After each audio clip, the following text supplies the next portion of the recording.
4 ఏళ్ళప్పుడు నాన్న చాలా గ్రేట్. 6 ఏళ్ళప్పుడు మా నాన్నకు అన్నీ తెలుసు. 12 ఏళ్ళప్పుడు మా నాన్న మంచివాడే కానీ కోపం ఎక్కువ. 4 ఏళ్ళప్పుడు నా చిన్నప్పుడు మా నాన్న నాతో బాగా ఉండేవాడు. 16 ఏళ్ళప్పుడు నాన్న ప్రతిదీ గుచ్చి గుచ్చి అడుగుతాడు. 20 ఏళ్ళప్పుడు నా వల్ల కావట్లేదు, నాన్నతో అమ్మ ఎలా వేగుతుందో.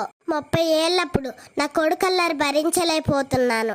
చిన్నప్పుడు నేను మా నాన్నకి చాలా భయపడేవాడిని.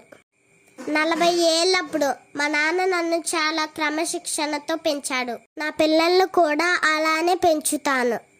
50 ఏళ్ళప్పుడు ఒక్కొక్కసారి చాలా ఆశ్చర్యం వేస్తుంది, మమ్మల్ని పెంచడం కోసం మా నాన్న ఎంత కష్టపడ్డా అని. 60 ఏళ్ళప్పుడు మా నాన్న చాలా గొప్పవాడు.